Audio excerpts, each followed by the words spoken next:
선생님, 윤 씨는 왜 이은혜와의 관계를 끝내지 못했을까요? 네, 먼저 윤 씨의 행동에 대해서 우리가 알아보기 전에 가해자였던 이은혜는 어떤 사람인지에 대한 분석이 먼저 필요하다고 생각합니다. 제가 직접 대면을 한 것은 아니라 정확한 진단을 내리는 데는 한계가 있겠지만 그동안 언론에서 공개되었던 내용들을 바탕으로 추정을 해봤을 때 이은혜는 크게 두 가지 성격 특질이 좀 나타납니다. 일단 첫 번째는 아주 극단적으로 자기중심적이고 자기 도취적인 성격인 나르시시스트 성향이 두드러진다 볼 수 있고요. 두 번째는 타인의 감정에 대해서 전혀 공감하지 못하고 우리가 소위 말하는 양심의 가책을 느끼지 못하는 그런 사이코패스적 성향이 두드러집니다. 근데 또 사이코패스는 범죄자들에게 많이 이제 있다고 들었거든요. 네, 맞습니다. 그래서 정신의학에서는 이런 나르시시스트는 이제 자기애성 성격이라고 좀 유형을 하고, 그다음에 이런 사이코패스는 반사회성, 안티소셜 퍼스널리티라고 표현을 합니다. 먼저 반사회적 인격, 이런 안티소셜 퍼스널리티 같은 경우에는 양심이 없어요. 일말의 죄책감도 없이 자신의 이득을 위해서라면 사람도 도구라고 생각하고 철저하게 이용을 합니다. 그래서 이들은 타인의 어떤 권리 같은 것들을 무시하고 법도 잘 지키지 않는 그런 성향을 띠고 있어요. 이은혜를 직접 진단하신 적은 없지만 어떤 모습을 보고 이런 성향을 발견을 하셨나요? 네, 먼저 이은혜의 경우에는 이미 이제 품행 장애라고도 하는데 14세, 15세 때 범법적인 행동을 하게 됩니다. 전형적으로 이제 가출을 하고 그다음 학교를 전혀 이렇게 무단으로 나가지 않고 결국엔 성매매라는 그런 불법적인 일을 통해서 경제적인 이제 이득을 취하게 되죠. 그리고 전반적으로 삶을 봤을 때 어떻게 느끼셨어요? 남성을 굉장히 이용을 하죠. 그래서 경제적인 착취에 가까운 그런 이득을 취하게 되죠. 또 결혼을 한 상태에서 막 능수능란하게 다른 남자랑 사귀고 동거도 동시에 하고 정말로 이렇게 거짓말을 서슴지 않고 하는 것들, 이런 무책임하고 충동적인 이런 행동들이 이제 전형적인 반사회적 인격 장애 모습이 되겠습니다. 선생님, 그 이은혜 씨가 윤 씨와 결혼 생활 중에도 6명의 이제 남자와 만났다고 얘기를 들었거든요. 네, 맞아요. 이게 상식적으로 이해가 잘 안 되실 건데요. 이것도 좀 조심스러운 부분이긴 하지만 이제 일반적인 이런 특성을 가진 사람들을 비추어 보았을 때 결국에는 이은혜에게 사람은 도구였던 거죠. 특히나 이제 남성. 그 대상이 되었던 것 같고, 왜 우리가 못 박을 때 망치 사용하죠? 네. 종이 자를 때 가위 쓰듯이 그냥 내가 필요한 게 있으면 그걸 제공받을 수 있는 남성을 이용했다고 보시는 게 가장 맞을 것 같습니다. 예를 들면 내가 살 곳이 필요해 이러면 동거를 하는 거예요. 내가 돈이 필요해 이러면은 그 남자가 이제 뭔가 요구하는 것들을 좀 해주면서 그 보상으로 이제 받게 되는 거겠죠. 그러니까 결혼 같은 것도 결국 그 이은혜한테는 합법적으로 네, 맞습니다. 경제적인 어떤 착취, 이득을 목적으로 했을 가능성이 높은 거죠. 굉장히 높죠. 게다가 이제 보시다시피 딸을 이제 얼른 네. 입적을 입양시키고. 시킨다든지 네. 이런 거는 결국 상속을 합법적으로 받을 수 있게끔 하는 그렇죠. 도구였겠죠. 이런 반사회적인 인격 장애가 있는 사람들이 주로 범죄자들이 많지만 꼭 범죄를 저지르지 않더라도 네. 일상 속에서 그렇죠. 주변 사람들한테 많은 영향을 끼칠 것 같아요. 맞습니다. 이런 성향의 사람들이 주로 인간관계에서 사용하는 수법이 바로 이들 가스라이팅이라고 합니다. 그렇죠. 네, 가스라이팅은 이제 심리적인 지배의 일종인데요. 결국 다른 사람의 심리를 굉장히 교묘하게 이용해서 그 사람을 이렇게 자존감을 무너뜨립니다. 그래서 전적으로 또 나에게 의존하게끔 만들어서 결국 내 마음대로 그 사람을 지배하는, 조종하는 그런 거죠. 특히 이제 나르시시즘인 그런 이제 자기애성 성향도 분명히 있기 때문에 이들은 굉장히 좀 우월감을 느껴요. 나는 다른 사람보다 좀 우월하고 뛰어나기 때문에 나는 마음대로 그 사람들의 마음을 좀 조절할 수 있다, 조종할 수 있다. 이런 좀 자신감이 과도하거든요. 이제 그러다 보니까 이은혜가 심지어 시사 교양 프로그램이죠. 네. 그 프로그램에 직접 제보를 하게 됩니다. 이 과도한 자존감 때문에 바로 이 이은혜가 자기의 자신 사건을 PD한테 제보를 한 거죠. 그래서 이 사건이 사실 밝혀지게 된 거고요. 카페에 올린 글인가 봐요. 네, 이것은 이제 그 다른 인터넷 커뮤니티에 올린 건데 이것과 내용이 비슷하게 이제 그 프로그램에도 제보를 올린 것으로 알려져 있고요. 주된 내용은 결국에는 대형 보험사에 이런 불법적인 만행을 행포를 제보합니다. 내 남편이 죽었는데 그 사망보험금을 주질 않아요. 이런 내용이거든요. 그런데 이것도 결국에는 이 언론을 이용해서 내가 원하는 것을 취득하고 싶어하는 그런 모습이 잘 드러나 있죠. 게다가 아까 말씀하신 대로 내가 마음대로 이 언론도 좌지우지할 수 있어. 이러한 과도한 이제 자신에 대한 믿음으로 먼저 제보를 했다고 보여집니다. 자신감이 넘치네요. 양심은 없고. 그렇죠. 맞습니다. 근데 그게 참 이게 결국에는 뻔히 수가 보였어요. 왜냐하면 당시 이제 이 제보를 받았던 담당 PD분이 이걸 프로그램화한 이후에는 몇 가지 의구심이 드는 이상한 점이 있었기 때문인데 첫 번째는 아니 세상에 어느 사람이 내 남편과 내 내연남이 같이 놀러를 가냐고요. 계곡에서 그렇게 같이 갔다는 걸 또 제보할 때 서스럼없이 얘기를 했다는 거예요. 굉장히 좀 의아했고 두 번째는 내 남편이 죽었어요. 근데 그에 대한 슬픔은 전혀 없습니다.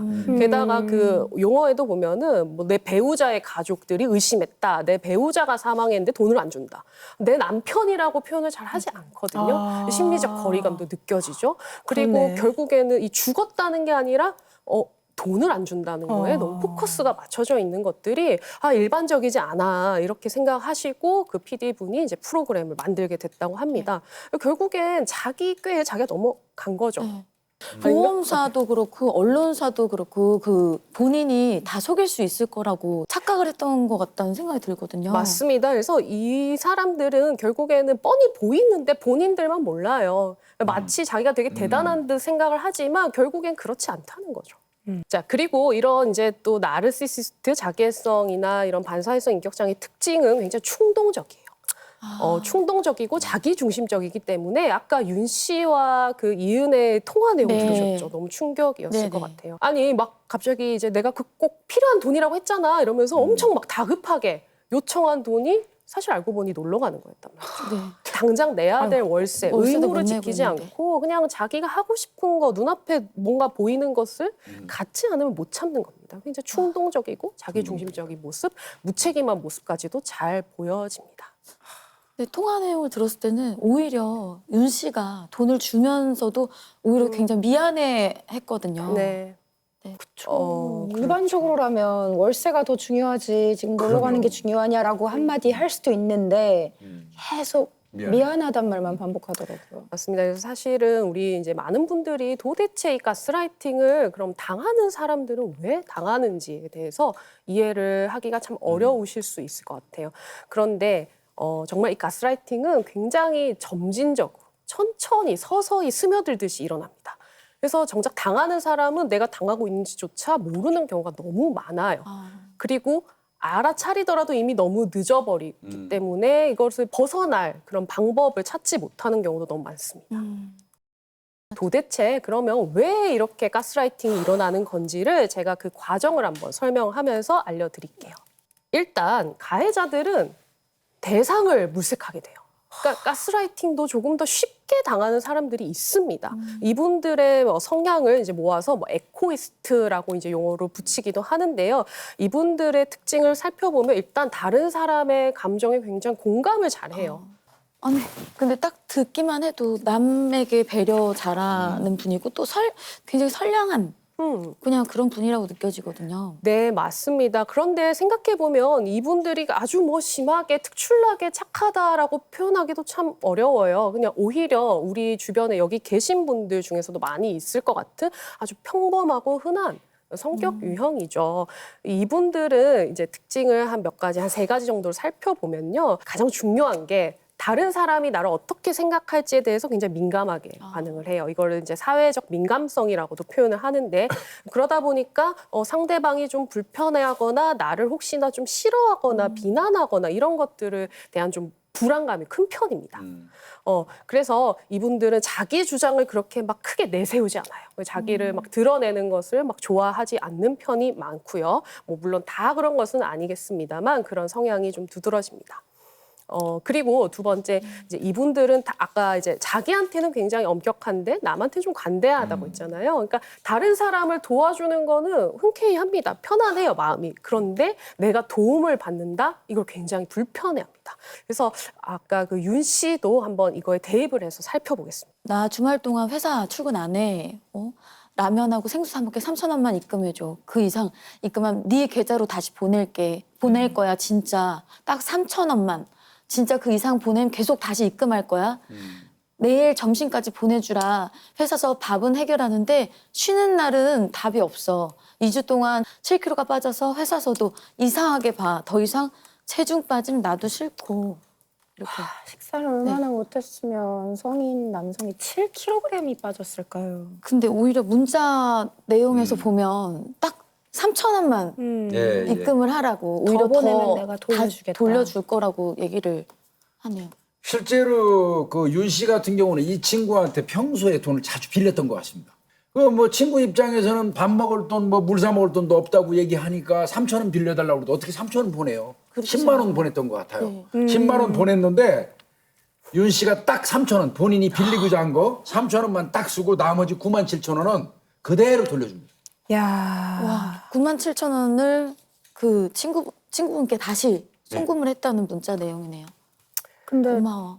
궁금한 게 저 친구 입장에서는 그 친구가 6천만 원 연봉에 대기업을 다니는데 왜 라면 사 먹을 돈이 없을까 좀 궁금하고도 걱정됐을 것 같거든요. 그냥 단순히 그때그때 돈을 보내주는 거에 그치지 않고 도대체 생활에 무슨 문제가 있는지 좀 관심 갖고 들여다봤을 것 같은데. 그렇죠. 현금도 있었던 네. 그런 정말 잘 나가는 성실한 그리고 좀 친구였는데. 친구가 그렇게 아내에게 가스라이팅을 당하는 걸 알았다면 예. 당장 이거는 잘못된 관계 같다라고 조언해줬을 것 같거든요. 안현모 씨가 지금 앞서 말씀하신 거는 이거는 좀 설명을 하고 넘어가야 될 것 같습니다. 왜 그러냐면 그러면 친구들도 그 윤 씨가 이런 상황에 처해가지고 위기의 순간에 있으면서도 가만히 이렇게 당하고 있는데 가만히 있었느냐?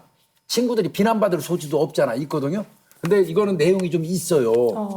그렇지 않아도 친구가 윤 씨가 자꾸 이은혜에게 빠져가지고 금전적으로 착취당하고 있고 고통받고 있다는 거. 물 사 먹을 돈도 없다고 돈 빌려달라고 그러잖아요.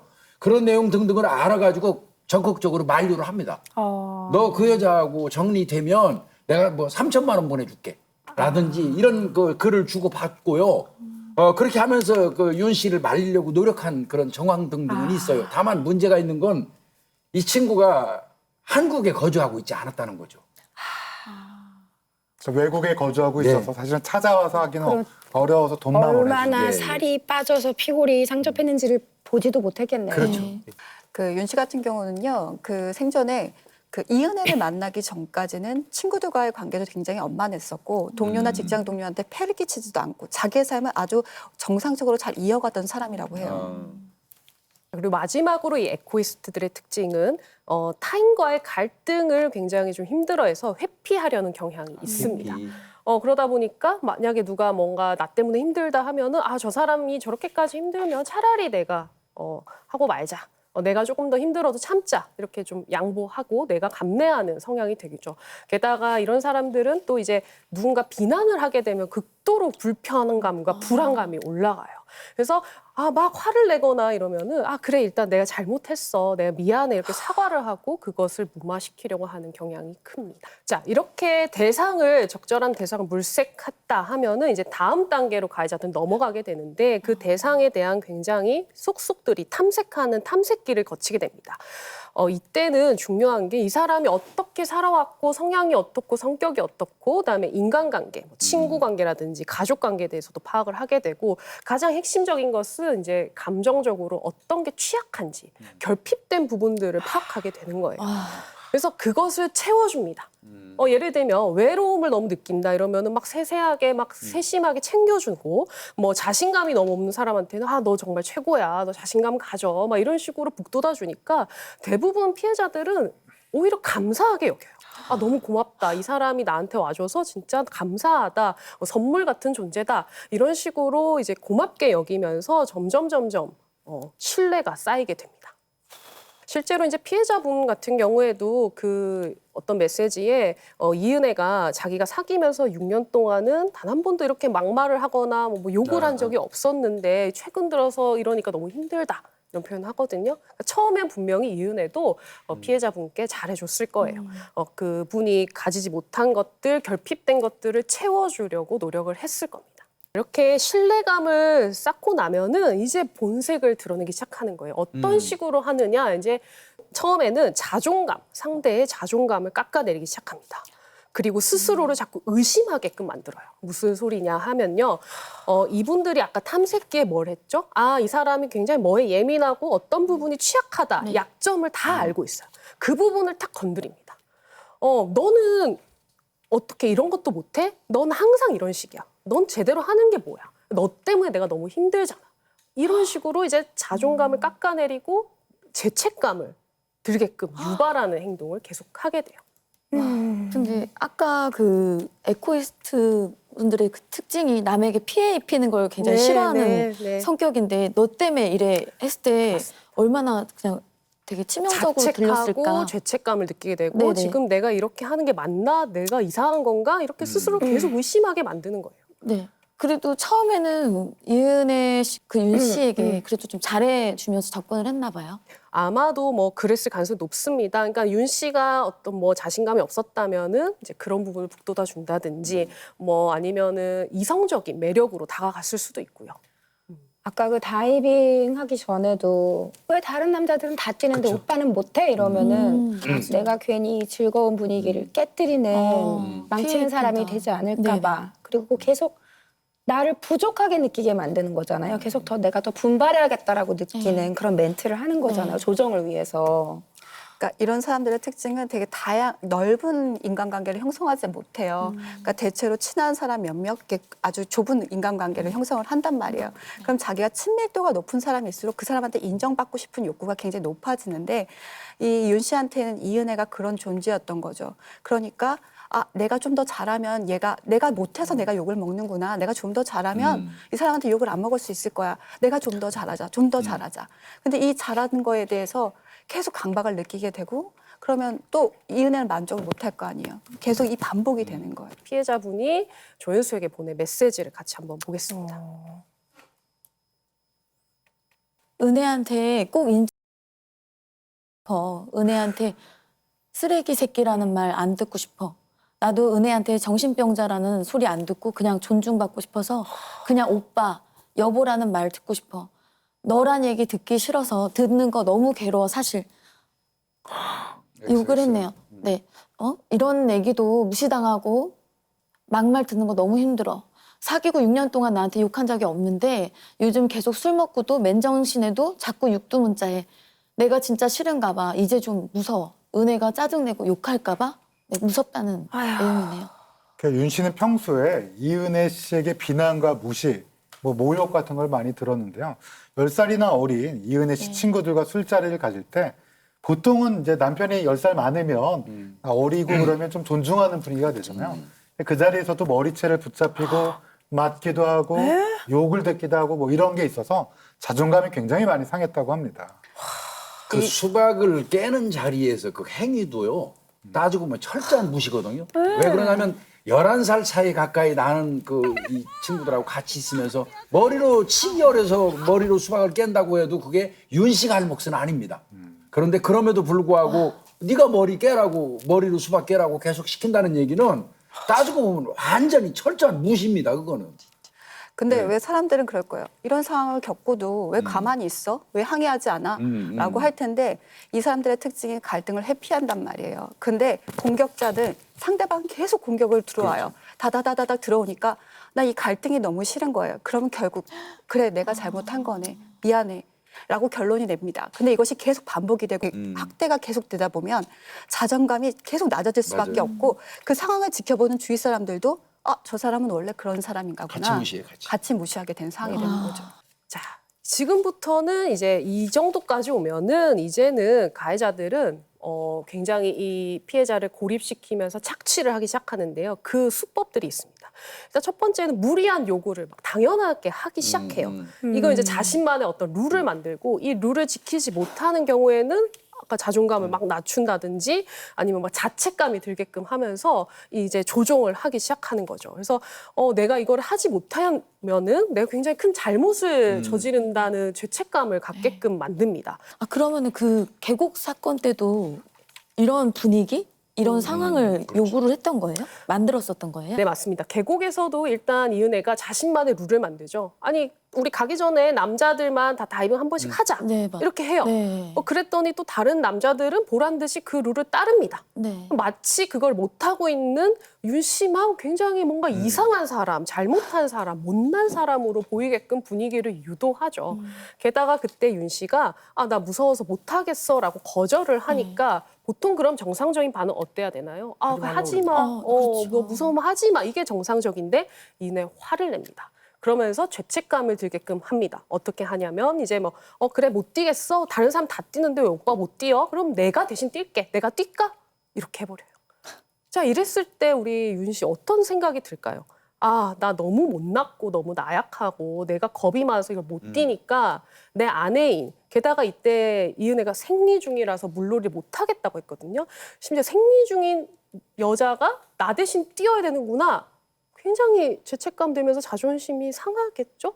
거기다가 이제 막 화를 내듯이 하니까 이제 그 비난에 대한 불안감, 공포감 들었을 겁니다. 그래서 결국엔 윤 씨가 그래 그럼 내가 뛸게라고 하지 않았을까 생각해요. 근데 이 둘의 특징을 정말 정확하게 표현하는 말이 있어요. 이은혜는 오빠 탓, 남 탓을 하죠. 윤 씨는 내 내 탓이야. 자기 탓을 하는 맞아요. 겁니다. 내가 못났어. 네, 두 사람을 정확하게 비교해주는 어떤 단어인 것 같아요. 맞습니다. 이렇게 남 탓을 하는 건 이제 심리학적으로 투사라고 표현을 합니다. 뭐가 됐든 간에 어떤 결과가 왔든 간에 너가 잘못했어. 이렇게 보는 거죠. 자, 이렇게 심리적으로 완전히 지배하고 나면은 이제 다른 사람 말고 나에게 전적으로 의존하게끔 만들기 위해서 고립을 시키는 거예요. 결국에 인간관계를 다 끊어냅니다. 그래서 보시면은 우리 피해자분도 사실 인간관계가 이렇게 넓지는 않았다고 하고 좀 내성적인 성격이었다고 하죠. 게다가 그 친구들의 증언을 들어보면 아내의 어떤 이은혜 때문에 눈치가 보여서 자주 만나기도 힘들었다 이런 얘기를 한 적이 있어요. 게다가 가장 좀 이해가 안 되는 부분이 이게 신혼집을 그 윤 씨 부모님이 마련을 해줬잖아요. 그러면 당연히 결혼하고 나면 잘 사는지 가서 확인도 하고 뭐 집들이도 하고 이게 이제 정상적인데 윤 씨에게 누나가 너 어떻게 사는지 궁금해서 그래 내가 한번 집에 가볼게 하니까 그러게야지. 난리가 납니다. 뭔 소리야? 오늘 집에 오고 싶대. 집에 오고 싶어서 뭐 오늘 온대? 내가 오지 말라고 그랬어, 그래서. 내가 통화해? 통화해 마라. 왜 그렇게 화를 내? 그러니까 짱나니까 그렇지. 왜 그렇게 제멋대로야? 내가 통화한다 끊어. 와. 완전 다른 그냥 돌변한 것 아니 같은 근데 진짜 목소리. 지금 제가 가스라이팅에 대한 설명을 듣고 들으니까 이 윤 씨가 자아가 완전 고갈된 상태 네. 같아요. 맞아요. 일단 가족들하고 인연을 다 끊게 했다고 했잖아요. 네네. 나중에 이 사실 내가 가스라이팅 당하고 있어, 내가 이상한 걸 알고 있다고 하더라도 도움을 요청을 못 해요. 왜냐하면 내가 연락을 안 했었는데 나 때문에 끊어진 거였는데 내가 이렇게 연락을 하면 그 사람들이 싫어하지 않을까? 날 어떻게 생각할까? 겁이 계속 나는 거예요. 그 상황을 이은혜는 계속 이용을 해서 점점 더 고립을 시켜버리는 거예요. 자, 이렇게 이제 점점 이 사람과의 관계를 이어나갈수록 좀 착취당하고 마음도 너무 힘들어지고 그러면 어떤 피해자든 한 번쯤은 헤어지자는 얘기를 할 수밖에 없겠죠. 헤어지자고 했어요, 윤 씨도? 두 사람의 통화 내용을 한번 다시 들어보겠습니다. 우리 그냥 그만할까? 헤어질까? 이렇게. 그렇게 좀 지치더라고. 그래서 그냥. 아니, 오빠 정말 근데 나 그만 만나고 싶어? 아니, 그런 건 아닌데. 여보가 어제 그 때린 거나 그것 때문에 그런 건 1도 아니야. 실수해서 미안해. 너무 돈이 없으니까. 돈이 너무 없으니까. 아니, 빚이 너무 많아. 저기, 회사 빚 너무 지금 얼마인지도 모르겠어. 오빠, 한 7, 8천 되는 것 같은데.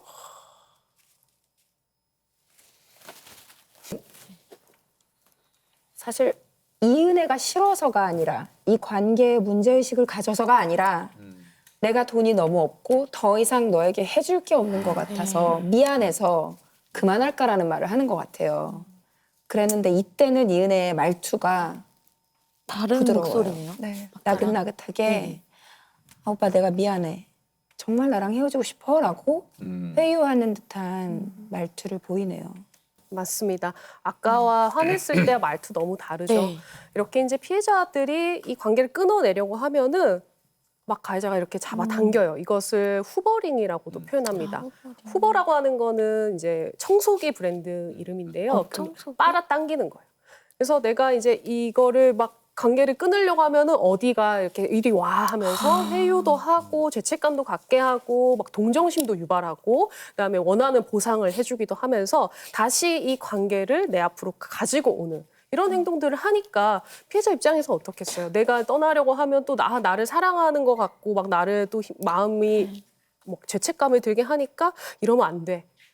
가면 또 반복되는 거죠. 참 속상한 일이죠. 사실 그 윤 씨가 가장 힘든 재정적으로 힘든 2018년도에는 자살을 암시하는 일기를 작성하기도 했습니다. 어머, 오늘 자살하려고 등산용 로프를 인터넷으로 샀다. 신장 매매 사이트에 내 카톡 아이디랑 신장 판다고 올렸다.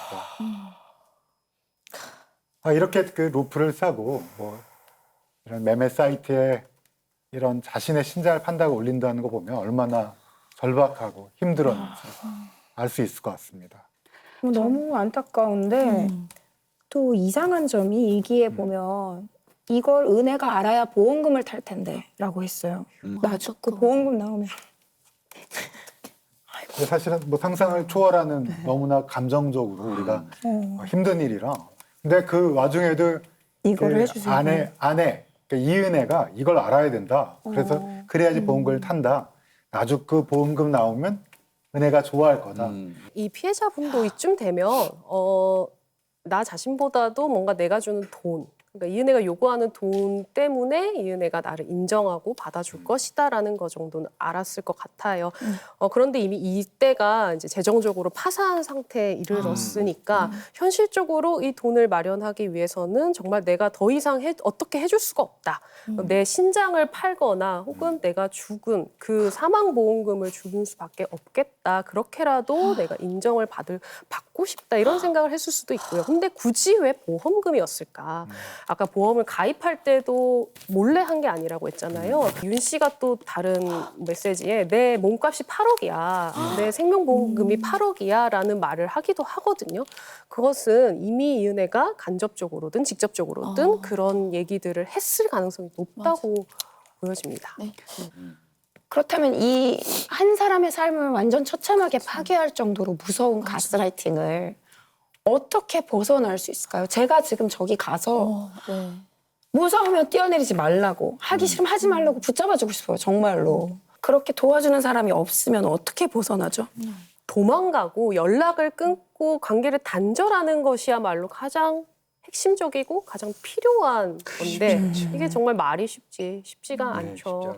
그래서 이게 특히나 이제 가스라이팅은 결국 내가 심적으로 굉장히 의지를 하고 나와 가까운 사람과 주로 잘 일어나기 때문에 내가 뭔가 벗어날 수도 없을 것 같고 설사 벗어나더라도 안 될 것 같은 그런 이제 생각이 강하게 듭니다. 하지만 벗어나셔야 되고 도망가셔야 돼요. 근데 이게 나 혼자만의 힘으로는 힘들죠. 그래서 이제 도움을 요청을 하는 게 맞는데 고립시키잖아요. 네, 그래서 고립을 시키는 거거든요. 그러니까 이제 이런 것들 좀 빨리 알아차리고 저희가 이렇게 하는 이유도 결국 이런 것이 가스라이팅이기 때문에 내가 이렇게 막 죄책감, 불편함, 뭐 불안감을 막 느끼게 된다면 한 번쯤은 의심해보고 다른 가족이나 친구들의 관계를 끊지 않고 그들의 조언, 도움을 받아야 된다는 것을 꼭 말씀드리고 싶어요. 근데 이때가 생각해보니까 2019년이어서 사실 가스라이팅이라는 말을 우리가 최근에 와서야 맞아요. 흔히 접하게 됐잖아요. 그래서 2019년이면 가스라이팅이 뭔지도 몰랐을 것 같아요. 맞아요.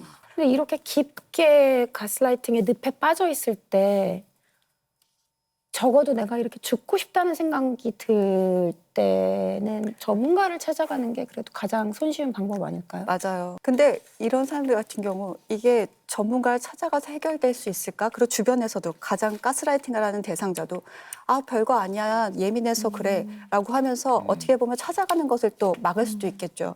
그 시도 자체에 대한 마음을 아예 끊어버리는 네. 그런 수법을 이미 썼기 때문에 병원을 찾기도 좀 어려웠을 것 같긴 해요, 사실상. 네, 참 쉽지 않습니다. 그래서 여기 이제 아까 그 윤 씨가 남긴 메시지에도 보면은 뭐 우울 병력이 있고 이런 표현이 있거든요. 그러니까 내가 가스라이팅을 당하고 있는 줄을 모르더라도 뭔가 우울감이라든지 이런 마음이 심적으로 힘들 때 이렇게 정신건강의학과 전문의 혹은 전문 상담사분을 좀 찾아갔더라면 얼마나 좋았을까. 그랬더라면 우리가 도움을 받을 수가 있는데 이 관계가 비정상적이다. 지금 당신은 가스라이팅을 당하고 있을 확률이 높다라는 그런 조언을 얻을 수 있었을 것 같고요. 두 번째는 자존감이 너무 바닥을 치고 있어요. 이 자존감을 상담이나 치료를 통해서 좀 올리는 그런 작업을 했더라면 좋았을 것 같고 마지막 또 한 가지가 이 관계를 벗어날 수 있다. 당신은 벗어나도 충분히 잘 살 수 있다라는 자신감도 얻을 수 있지 않았을까 굉장히 좀 안타깝습니다. 가스라이팅을 벗어나기 가장 어려운 이유는 가스라이팅 대상자와 가해자가 너무 가까운 사이라는 거예요. 맞아요. 내가 다 믿음을 줬고 이 사람이 날 배반한다고? 그럼 난 삶의 의미가 없어지는 거예요. 내가 여태까지 살아왔고 읽어왔던 모든 것들이 무의미해지니까 가스라이팅 당한 존재에 대한 어떤 반발보다도 내 인생에 대한 애착도 같이 버리는 거기 때문에 굉장히 힘든 거예요. 가장 가까운 사람 아니면 가까운 사람으로 만들어 놓은 후에 가스라이팅을 하기 때문에 그걸 초반기에 의심하기란 되게 쉽지 않아요. 그래서 사람들과 계속 이런 얘기를 나눠야 된다는 거예요. 네, 많이 사랑한 이유도 있었을까요? 네, 맞습니다. 사랑을 했고 그 관계가 중요했기 때문에 또 소중했기 때문에 이렇게 심리적인 지배를 더 깊이 당했을 것 같아요. 실제로 우리 또 윤 씨가 이은혜에게 보낸 메시지가 있거든요. 한번 같이 보겠습니다. 은혜 열심히 좋아하고 사랑했고 정말 은혜 위해서 정말 노력했는데 이만큼 이 피해자분은 정말로 최선을 다해서 네. 이은혜를 사랑했고 진심으로 그녀가 원하는 것을 내가 해주고 싶었다라는 걸 볼 수 있습니다. 법원에서는 윤 씨의 죽음이 가스라이팅에 의한 살인은 아니라고 했는데 그거에 대해서는 어떻게 생각하세요? 사실 정신과적으로 봤을 때 좀 아쉽고요.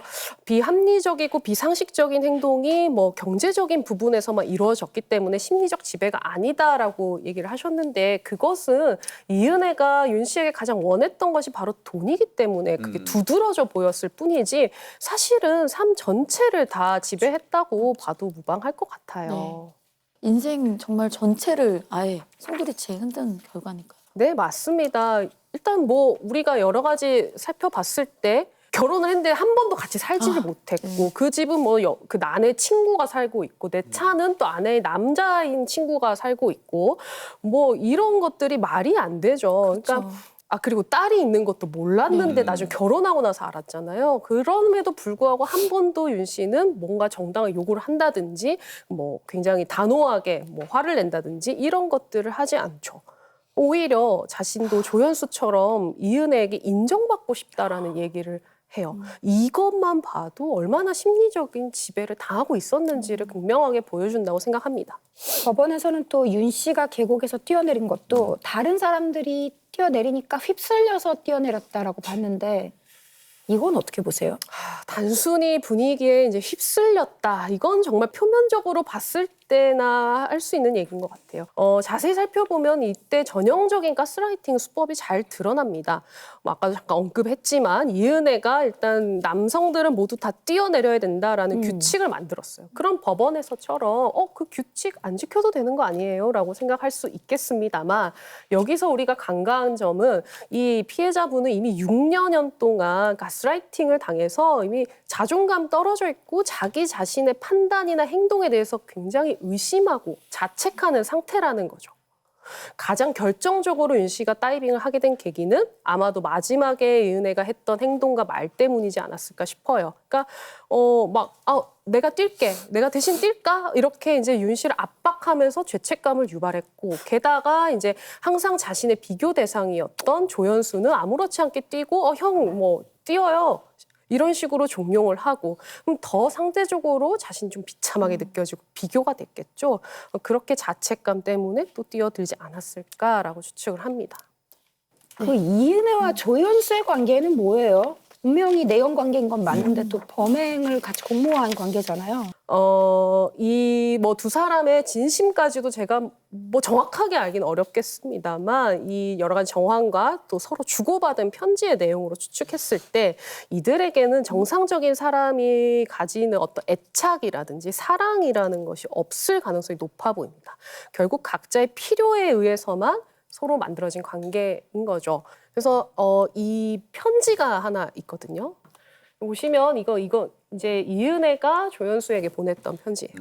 여기도 보면 뭐 물론 뭐 애칭일 수도 있겠지만 난 너의 주인님이야 이런 표현들을 보면은 이 사람이 심리적으로 조연수에게도 굉장히 우위에 있고 싶어하고 지배하고자 하는 욕망이 좀 드러나죠. 그리고 처음 만났을 때 이뻐 죽겠는데 2년 동안 사귀면서 볼 때마다 저 패고 싶고 왼수 같다라고 하는데 이것도 보면은 그 비군 성격 좀 특질 나타납니다. 그러니까 쉽게 지루함을 느껴요. 그리고 나르시시스트들은 상대방을 만날 때 굉장히 이상화를 시키거든요. 저 사람은 나의 이상형이 딱 맞고 굉장히 나한테 적합한 사람이다라고 해놓고 그 기준이 자기만의 기준이에요. 그거에 조금만 못 미치면 금방 실망하고 마음이 변합니다. 변덕스러움이 있어요. 이런 것들이 좀 다 잘 드러나지 않나 생각합니다. 조연수도 그런 마음이었을까요? 자, 다른 편지 내용 보겠습니다. 이것은 이제 조현수가 이은혜에게 보낸 그런 편지인데요. 보시면 조금 결은 좀 달라 보이기도 해요. 그러니까는 조현수는 이은혜의 어떤 막 사랑받고 싶고 내가 노력한다는 걸 어필하고 싶은 뭔가 칭찬받고 싶은 내용들이 있어요.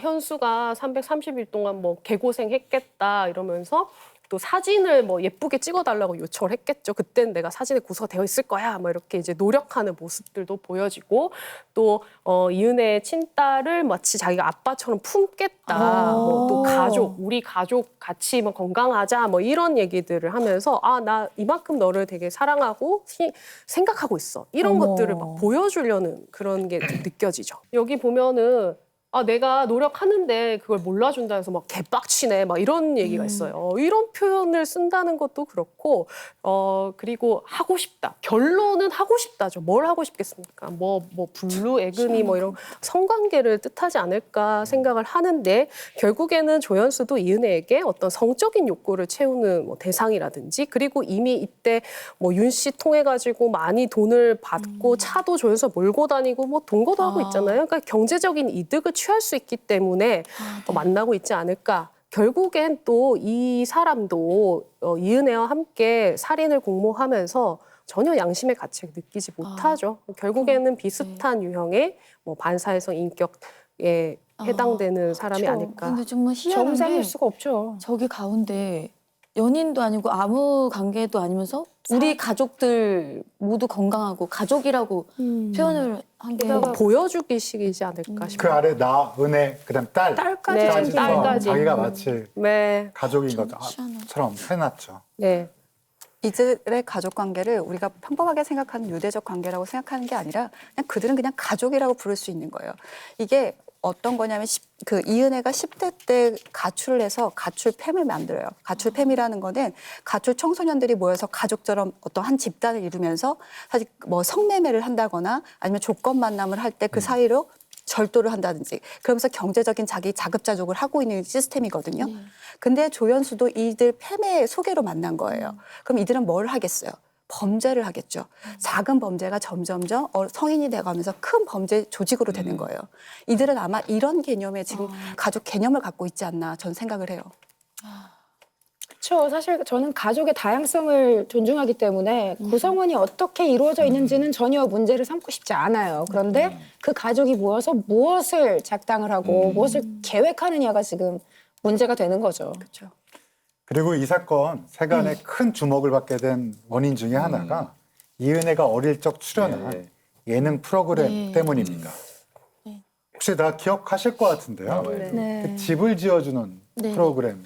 2002년도에 이은혜는 당시 부모님과 기초생활수급자로 월 45만 원 정도를 받고 좀 굉장히 어렵게 사는 친구라서 그 프로그램은 보통 기억나시겠지만 집을 지어준다거나 뭐 선물을 해주는 프로그램이었는데 그래서 그때 이은혜가 뭐라고 했냐? 저도 받은 만큼 다른 어려운 사람에게 베풀고 싶어요. 이렇게 얘기한 게 많은 사람들이 그때 감동을 하고, 근데 그 아이가 지금 이은혜가 됐다니 사실은 굉장히 이렇게, 놀라운 일이죠. 순수해 보이잖아요. 이랬던 아이가 중학생 정도 되니까 이제 범죄 저지르기 시작하는데요. 중학교 시절에 집 나와서 살면서 집 나와서 살으니까 뭐 먹고 살 게 없고 숙식이 필요하잖아요. 인터넷 채팅합니다. 인터넷 채팅해가지고 처음에는 사실 이제 이른바 얘기하는 원조 교제를 시작을 했어요. 그러다가 한 단계 위 이제 조건 만남으로 가기 시작하는 거고요. 2005년도에는 15살 될 무렵에 이제 처음으로 그때 경찰에 입건이 돼요. 14세 이상이 되니까. 그때부터 이제 수시로 경찰서 들락거린 거죠. 그리고 2009년에 조건 만남을 이렇게 남자들을 만나갖고 그 금품을 훔쳐갖고 그 특수 절도 혐의로 구속되어 왔고요. 같은 해만, 즉 2009년에만 소년보호 사건 송치 처분을 4번이나 받았다고 합니다. 그러니까 이제 저렇게 순수했던 아이가 뭐 성매매를 하고 또 돈을 훔치고 특수절도를 하고 한 해에만 4번 송치를 되고 참으로 안타까운 일이죠.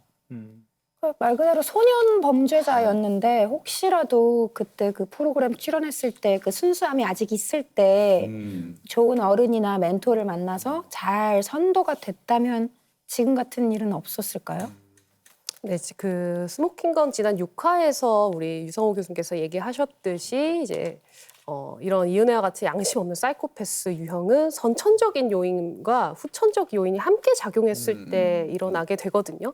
결국에는 이 양심이 없는 이들은 이 양심이라고 하는 것 자체가 타인에 대한 어떤 애착에서부터 나오는 의무감이라고 표현을 합니다. 즉 애착이 형성이 돼야 되는 만 3세 시기에 좀 더 안정적인 어떤 양육 환경이나 어떤 지지적인 뭐 어떻게 커왔는지 모르겠지만 뭐 그런 것들이 좀 더 있었더라면 좋지 않았을까 생각해보고 이 이후에도 보통 이제 14세에서 15세 때 이제 내가 옳고 그름을 판단하는 어떤 가치관이 형성되게 되는데 이때라도 사람은 이용해 먹는 그런 도구가 아니라 그 가치를 존중하고 서로 유대할 수 있는 그런 관계다라는 걸 스스로 좀 깨달을 수 있는 기회가 주어졌더라면 좋지 않았을까 좀 아쉬움이 있습니다. 지금 말씀하신 거 들어보니까 이제 이은혜는 자기 도취적인 자기애성 인격 장애가 있고 또 반사회적인 사이코패스적인 성향까지 가졌는데 이게 일반적인 여성 범죄자의 성향이라고 봐야 할까요? 아니면은 이은혜가 다른 여성 범죄자와 좀 남다른 점이 있었던 걸까요? 일반 여성 살인범과 비교를 했을 때 일반 여성 살인범의 경우는 동기가 애정 갈등이라든지 어떠면 가정 불화로 보통 3, 40대 이게 일어나요. 근데 이은혜는 일반 여성 살인범보다는 연쇄 여성 살인범의 특징을 가지고 있어요. 특히 10대, 20대에 공범을 형성을 해서 어떤 경제적 이익을 위해 또 이들이 패거리로 몰려다니면서 계속 연속적으로 범죄를 하는 형태를 오히려 더 지니고 있다고 저는 보고 있고요. 또 하나 조금 더 다른 점이 있다면 이은혜 같은 경우는 높은 지배력을 가지고 있다라고 보면 돼요. 윤 씨 같은 경우도 그렇고 조연수도 그렇고 자기가 지배를 하려고 한다는 거죠. 근데 심리학자 머슬로에 따르면 이 지배력과 관련돼 있는 게 바로 성적인 거예요. 지배력이 높은 여성의 경우는 성적으로 문란하고 이것이 노골적이고 또 모험을 즐긴다고 하는 거예요. 그 성적으로 모험을 즐기는 거죠. 이 특성을 봤을 때 이은혜 같은 경우는 높은 지배력을 가지고 있는 사이코패스다라고 저는 생각을 합니다.